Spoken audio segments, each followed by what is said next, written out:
Bimbi at Raisa May Dizon may aaminin na sikretong proyekto at dambuhalang endorsement ng Maybe na likha ng mga resibo. So yun ang ating pag-uusapan maya-maya lang. At before that, if you haven't subscribed no, sa YouTube, mag-ready na kayo ng inyong mga oxygen tank dahil i-charge ang inyong mga phone at i-share ang video na ito dahil may paparating na dambuhalang sabog na kilig na literal na yayanig sa buong bansa.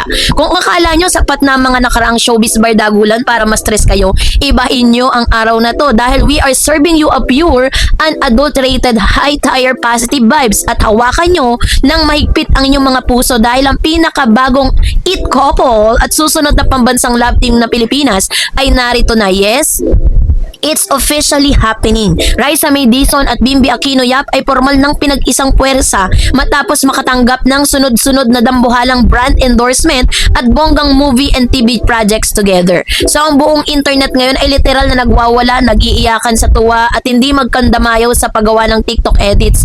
Ang pambansang tawag sa bagong penomeno na ito, walang iba kundi ang Maybe o Raisa May at Bimbi Love Team. At ang ulat nito nating ito ngayon sa ating YouTube channel ay hihimayin natin ang bawat detalye ng kanilang mga bagong ganap, kung paano nagsimula ang kanilang chemistry, kung bakit ang buong bansa ay kinikilig ng malala sa bagong tambalang ito. Kung bago ka pa lang sa ating channel, huwag mong kalimutang mag-like, share at subscribe at pindutin mo na rin yung notification bell ha para lagi kang updated sa pinakamalalaking chika at kilig sa showbiz. So let's dive in straight into the Maybe phenomenon. The unexpected dynamic.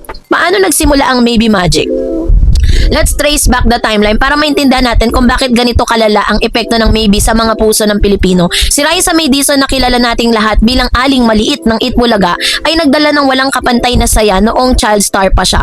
At isa sa ganap na napakaganda at napaka-talented na dalaga ngayon, she transitioned so beautifully mula sa pag-stretch-stretch ng katawan noon, ngayon ay isang modern, witty at blooming Gen Z icon na siya. Sa kabilang banda, sino ba naman ang hindi makakakilala kay Bimbi Aquino Yap, ang nag-iisang anak ng Queen of all media na si Kris Aquino at ang basketball legend na si James Yap. Nakita natin si Bim na lumaki sa harap ng kamera mula sa pagiging cute na bata na laging tapat magsalita sa mga interview ng kanyang mami. Ngayon ay isang napakatangkad, napakaginoo, napakawiti at dugong bughaw pagdating sa showbiz royalty. Nang mag-cross kasi ang landas ng dalawa sa isang kamakailang showbiz event sa mga netizen na mabilis pa sa alas 3 ang mata ay nakakita agad ang kakaibang spark. Si Bim na napaka-cozy, magalang at may taglay ng Kris Aquino humor at si Raisa May na napaka-humble, laging nakangiti at natural na nakakatawa. Sobrang bagay na height difference, sobrang swak sa kanilang talastasan. Ang mga fans sa YouTube at TikTok biglang nagka-brain blast at sinasabing, wait, bakit parang may chemistry? At doon ipinanganak ang kilosang Maybe. Ang akala ng marami ay simpleng fan-made edits lang, pero dahil sa lakas ng kanilang publiko, dininig ito ng dambuhalang kumpanya. So dahil dito, nagkaroon po ng positive effect yun, na double whammy ang sabay na pagbuhos ng dambuhalang endorsement. Ito na yung tunay na pasabog mga ka-YouTube. Hindi lang basta chismis ang Maybe dahil sinalubong sila ng milyong-milyong pisong kontrata mula sa pinakamalalaking brand sa Pilipinas. Ayon sa ating mga insiders, nagunahan ng mga advertising agency na makuha ang dalawa dahil sa kanilang kombinasyon ay nagpapakita ng perfect mix ng masa at class. Biruin nyo si Raisa pang masa, tapos si Bimbi naman is very classy ang kanyang atake. So meron pong pambansang food franchise campaign, unang-una sa listahan ng kanilang mga bagong endorsement sa inilabas na teaser ng kanilang commercial or ilalabas na mga teaser, kitang-kitang natural na asara ng dalawa. May eksena pangaraw kung saan sinusubuan ni Bim si Raisa habang si Raisa naman ay todo ang tawa dahil sa mga hirit ni Bim. Ang sabi ng mga nakapanood ng shoot, walang ka-effort ang kanilang chemistry, napaka-genuine, napaka-refreshing panoorin. It's a giving high school sweetheart vibe na matagal nang magkakilala. So ang tech at lifestyle brand collaboration, bukod kasi sa mga pagkain, nakuha rin ang Maybe sa isang dambuhalang international smartphone at lifestyle brand. Sa campaign na ito ay pinapakita ang kanilang buhay bilang mga sikat na Gen Z icon na mahilig mag-vlog at kumuha ng litrato sa mga behind the scenes photos at kumakalat online.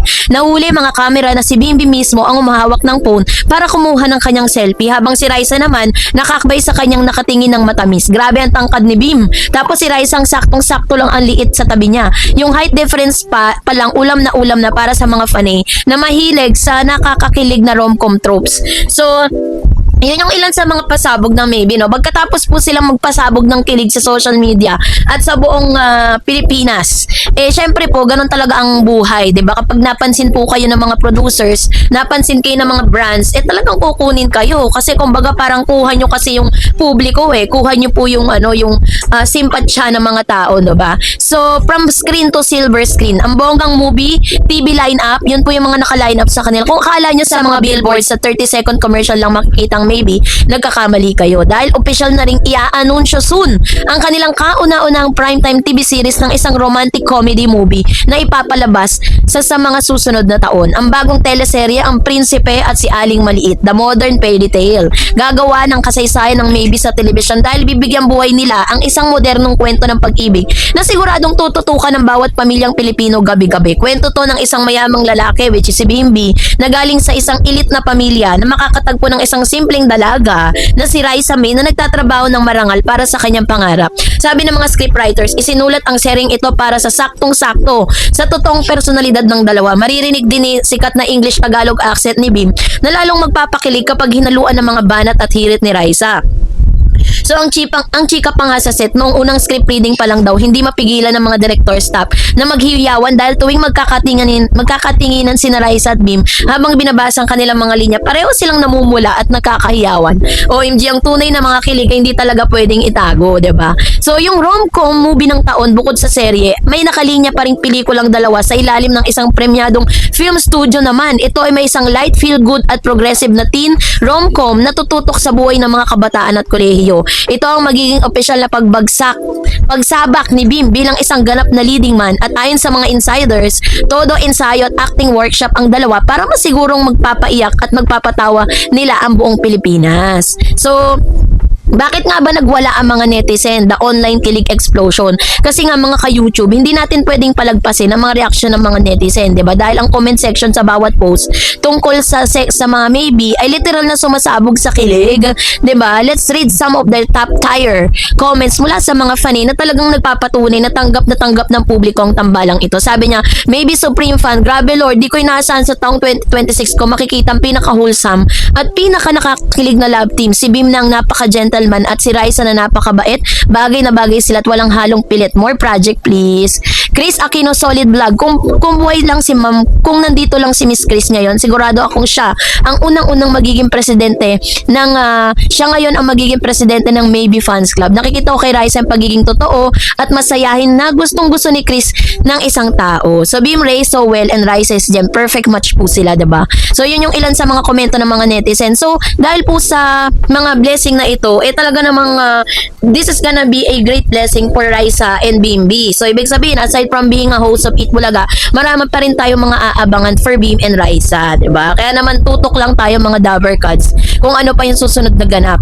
So kayo po, anong niya sa loobin patungkol dito, mag-comment kayo sa comment section. And that's it for today for more videos at mga taga-subaybay ni Mr. James Yap na ama ni Miss Bimbi Aquino Yap nag-react kung bakit daw itong si Bimbi ay ibinigay or binigyan lamang yung kanyang nanay ng half of his salary. Bakit daw hindi nabigyan yung tatay nito? Kabay, meron nga bang karapatan?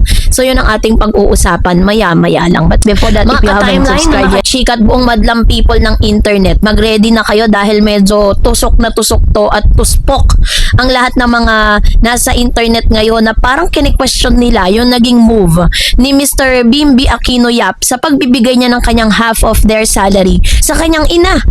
At meron pong mga tao sa internet or mga netizen na parang kine-question ang naging desisyon nitong si Mr. Bimbi Aquino Yap. Nitong unang linggo ng July 2026, kasabay ng pagsabog ng balita tungkol sa pagpasok ni Bimbi Aquino Yap sa industriya bilang bagong paboritong Gen Z icon at leading man, isang seryosong usapin na literal na naging mitya ng malupit na bardagulan sa social media. Nag-viral kasi ang ulat sa mga unang dambuhalang sweldo o sahod na natanggap ni Bim mula sa kanyang mga bagong project at endorsement, ay nagdesisyon siyang ibigay ang kalahati ng kanyang sweldo sa kanyang ina, ang nag-iisang queen of all media na si Chris. Habang ang marami ay naantig ang puso at sa pagiging mapagmahal na anak ni Bim, ang mga mapanuring netizen at mga marites sa Facebook at X, Twitter ay mabilis pa sa alas 3 na nagtanong at napatanong bakit si Chris lang ang binigyan. Bakit palang napunta kay James Yap na ama ni Bimbi? So dahil dito, mabilis na naglabas ng matapang na pahayag at depensa ang kampo ni Bimbi upang tuldukan ang lumalaking espekulasyon. So itong isa sa pinaka talaga namang comprehensive na report. Sabi niya, ang ugat ng kontrobersya, yung half salary gesture ni Bim. Umpisa natin sa magandang balita na naging ugat ng diskursong ito. Si Bimbi Aquino Yap na alam nating lahat na lumaki sa harap ng kamera at ngayon ay isa sa napakatangkad, napakahusay, napakawiti at napakadalubhasa sa showbiz, ay sunod-sunod ang pagtanggap ng mga biyaya ngayong taon. Mula sa dambuhalang brand endorsement hanggang sa mga bagong entertainment collaboration, literal na pumapasok na ang kanyang sariling pinaghirapang kita bilang isang celebrity independent actor at celebrity. So sa isang episode or sa isang video post na ipinost niya sa kanyang social media, sinabi niya rito, malinaw niyang sinabi sa publiko na the half of their salary goes to her mom or to his mom, Chris Aquino, and the other half is idodonate niya sa church. So ayon sa mga insiders, sa kanyang kauna-unahang major payout, nagdalawang isip ang batang Ginoo. Automatic niyang yung kanyang sahod ay bibigay niya nga, no? So para kay Bim, ang perang ito hindi lang basta tulong na pinansyal. Ito ay kumbaga parang dahil alam naman nating may sariling yaman si Chris. Kung ito isang simbolo ng filial piety o ang mataas na antas ng paggalang at pagbabalik loob sa isang anak sa magulang na nag-aruga sa kanya. Nang kumalat yung balitang ito sa YouTube at TikTok, maraming na-touch sa nasabing Bim, isang tunay na green flag na anak, pinalaking may takot sa Diyos, magalang at marunong lumingon sa pinanggalingan. Ngayon, ang tanong ng mga netizen, nasaan ang share ni James Yap? Subalit hindi kompleto ang showbiz kung walang kontrabida.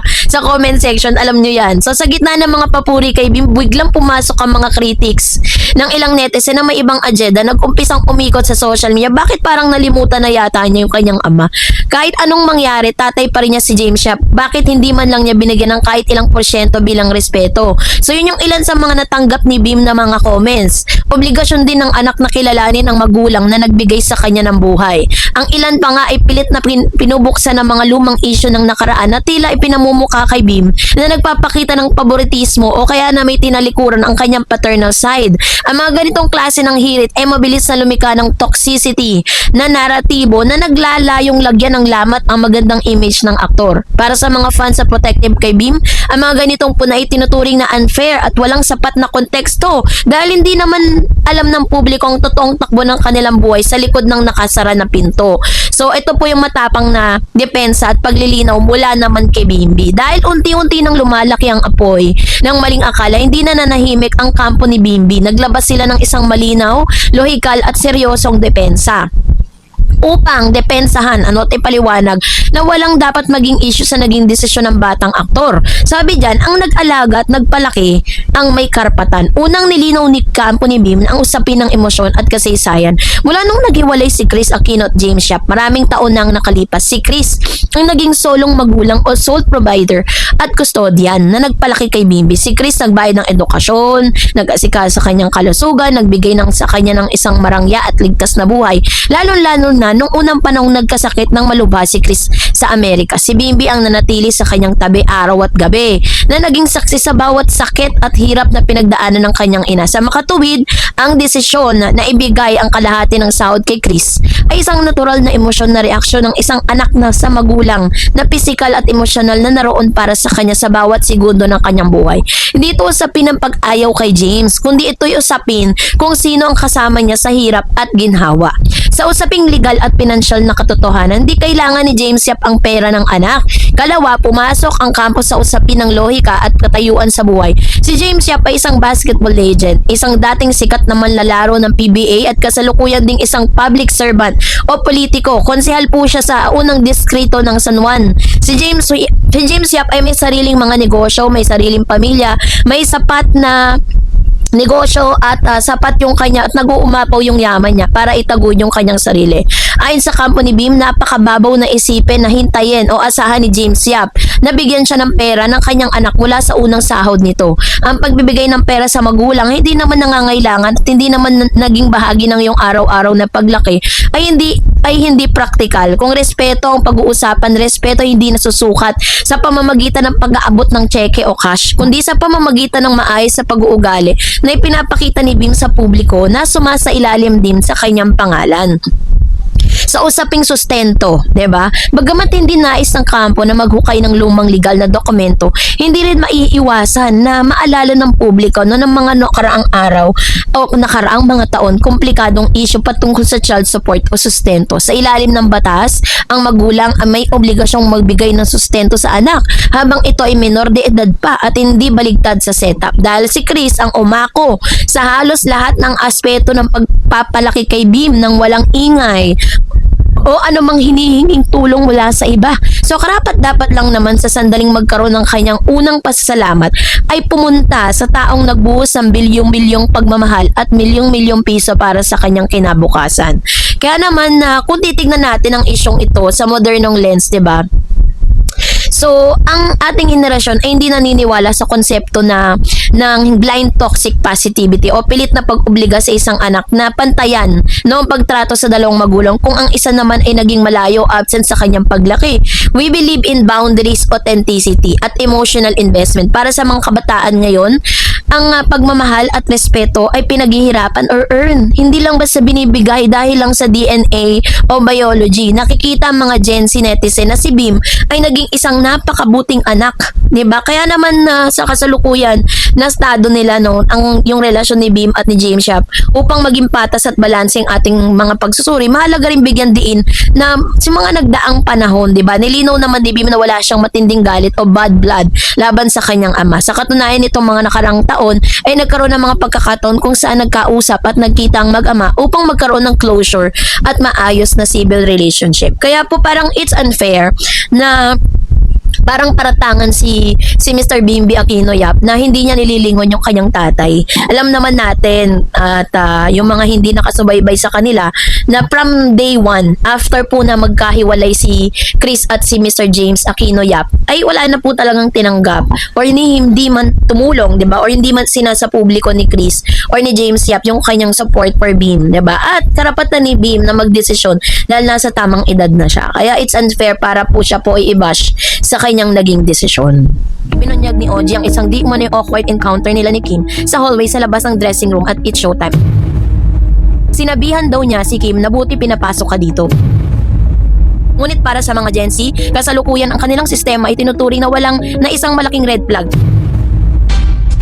Miss Raisa May Dizon and Oji Diaz, sisama pa natin si Bimby Aquino Yap. Abay ipinagtanggol ng isang aktres laban kay Miss Kim Chu. So ganito po yung ating pong updates. But before that, if you haven't subscribed yet to my YouTube channel, please don't forget to like, share, and subscribe. So hati-hati muna yung madlang people at i-ready ang inyong mga phone dahil we need to talk about the newest hot off the press bardagulan sa showbiz timeline. Nitong simula ng July 2026, literal na bulabog ang entertainment world dahil sa isang blind item style na parinig. Ang tanong ng lahat, ibinagsak din sa artikulo ng Daily Tribune, did Aiko Melendez take job at Kim Chu? Kung medyo huli kayo sa chismis o bagong gising sa algorithm ng X or dating Twitter at TikTok, let me catch you up the besties. Minute ang diskurso sa social media matapos mag-post ang aktres at Quezon City Councilor na si Aiko Melendez tungkol sa pag-iwas sa panlalait at itsura ng kapwa. Bagamat walang pinangalan ng tao si Aiko, ang mapanuring netizen ay mabilis pa sa alas 3 na i-connectar ito sa nagdaang controversial na biro ng It's Showtime host na si Kim Chu kay Raisa May Dizon. Ito na, ang isang super deep dive, comprehensive at malupit na ulat at essay para himay-himayin natin ang buong chika, ang ugat ng issue at kung bakit naging matunog ang resback na ito sa showbiz industry. Number 1, ang pasabog na post ni Aiko Melendez or The Catalyst. Simulan natin sa kung ano mismo ang isinulat ng premyadong aktres sa public servant na si Aiko Melendez sa kanyang Facebook account na nag-trigger sa buong internet. Nag-post kasi si Aiko ng isang napakahalaga at napapanahong paalala tungkol sa kabutihan at paggalang sa pisikal na anyo ng iba. Anya sa kanyang viral post, never joke around about anyone's physical appearance. Beauty has always been relative. What one person finds beautiful may be different for someone else. But one thing that never goes out of style is having a kind heart. Be the reason for someone's smiles today, not the reason they lose confidence. Kindness will always be the most beautiful thing in a person can wear. Sa unang tingin, napakaganda, napaka-wholesome, napaka-mindset ng kanyang mensahe. It's giving a good vibes only. At paalala para sa madlang people na maging mabait sa isa't isa. Pero alam naman natin kung paano gumana ang utak ng mga netizen at showbiz insiders. Nothing is ever random sa showbiz, lalo na kapag may kasalukuyang nagliliyab na kontrobersya. Dahil sumakto ang post ni Aiko sa matinding pambabatiko sa natanggap ni Kim Chiu online, automatic na hinuha ng marami na ito ay isang banat o job na direktang pagtama kay Kimi. Para sa mga fanay, hindi ito simpleng quote lang. Ito ay isang seryosong paalala na may kasamang malupit na shade. No, sa ang ugat, ano nga ba yung naging ugat ng gulo? Ang Lotus Pit at Raisa May joke ni Kim Chiu. Para lubos nating maintindihan kung bakit sapul si Kim Chiu sa post na ito, kailangan nating balikan ang tinatawag na Daily Tribune na now infamous joke sa tanghaliang programa ng It's Showtime. Naging hot topic sa online world ang naging hirit ni Kim Chiu sa isang episode na show. Habang nasa kalagitnaan sila ng tawanan, nakita ni Kim ang kanyang co-host na si Jugweta na nakasuot ng isang nakakatawa or kakaibang costume na hango sa karakter na may kaugnayan sa Lotus Pit, isang sikat na horror suspense element sa pelikula ni Kim noong araw na End the Healing. Sa gitna po ng kulitan, biglang sumigaw si Kim ng pangalan ni Raisa May habang tinuturo si Jugs sa kanyang costume. Ang implikasyon ng biro para sa maraming nakapanood, parang ikinumpara o inassociate ni Kim ang itsura ng horror character o ng nakakostume kay Raisa May Dizon, ang dating child star at ngayon dalaga na host na ng Itbulaga. The internet did not take this lightly. Instant brain rot ang inabot ng ilang netizen. At ang iba naman ay literal na nagalit. Marami ang bumatikos kay Kim Chiu dahil biro lang daw ang nagpapakita ng body shaming at kawalan ng filter para sa mga fans si Raisa at sa mga modernong manonood. Sa ganitong klaseng katatawanan ay itinuturing na tactless, shenanigans at tasteless joke sa panahong mulat ng mga kabataan na ang henerasyong ito laban sa panlalait sa pisikal na anyo ng iba. Tinuring ang hirit ni Kim bilang isang malaking yikes at halimbawa ng komedyang hindi nag-a-upgrade. Oops, ad break muna. So, sa lalim ng tsaa, si OG Diaz naman po ay biglang sumulpot ang koneksyon at ang showbiz alliances.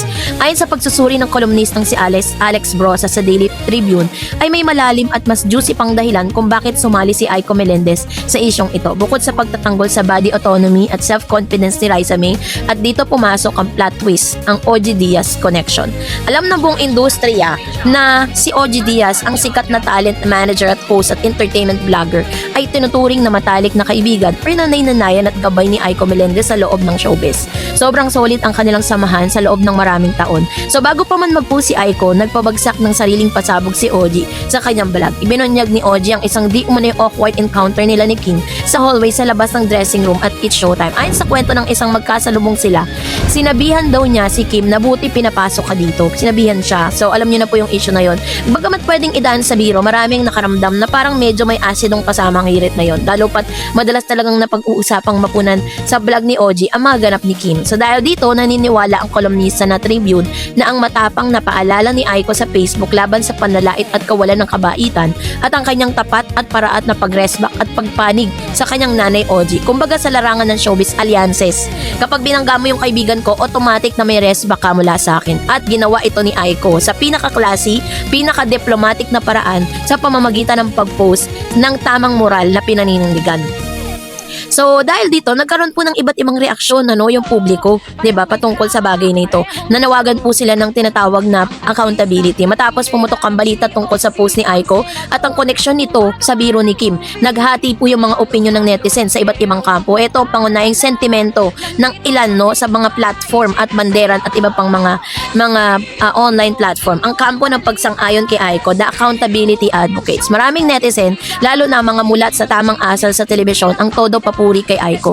Para sa kanila, tama lang na may isang respetadong personalidad at opisyal na pamahalaan na magsalita laban sa mga jokes na nakakasira ng self-confidence ng kabataan. May isang netizen pa nga ang nag-iwan ng matinding komento tungkol sa pananagutan sa publiko. Accountability matters. Kim Chiu, is your joke publicly embarrassed of hurt Raisa May Dizon? Then you should publicly own it and publicly apologize. A sincere apology is not a sign of weakness. It is a sign of integrity, mature, and respect. Public humiliation deserves public accountability. Sinabi rin ng iba na dapat nang iwanan ang comedy bar humor kapag nasa national television.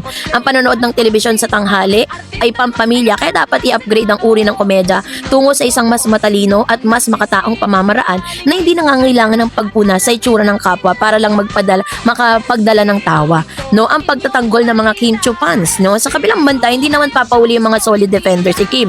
Para sa kanila masyado lang daw sensitive ang mga tao ngayon sa internet. Ang argument ng fans, kilala si Kim bilang isang masayahing tao, madalas walang mali siyang nagbibitiw ng mga salita dahil dala ng excitement at hyper energy sa loob ng live show. Wala raw intensyon si Kim na atakihin, na manakit, at ang pag-atake raw kay Kim gamit ang mga post sa walang pangalan isang paraan lang para palaki ng isang maliit na bagay. So sa Gen Z perspective kasi sa usapin ng body shaming sa telebisyon, kung titignan natin, ito ang gamit na lente ng modernong henerasyon. Ang issue ay nagpapakita ng isang malaking cultural shift ng Philippine entertainment. Noong araw, ang mga biro tungkol sa timbang, kulang ng balat, tangos ng ilong o pangkalahatang anyo ng isang tao ay normal na bahagi ng komedya sa Pilipinas. Sanay ang mga tao sa okrayan at laitan system para sa ratings. Ngunit para sa mga Gen Z, kasalukuyan ang kanilang sistema ay tinuturing na isang malaking red flag. Sabi nga, we strongly believe na in body positivity, mental health awareness at inclusivity. Ang muka at katawan ng isang tao hindi dapat ginagawang punchline para sa aliw ng iba. Kaya naman, nang marinig ang mga kabataan ng hirit ni Kim, hindi ito pumasa sa kanilang pamantayan ng mabuting entertainment. Kaya naman yung paalala po ni Aiko, kindness will always be the most beautiful thing a person can wear.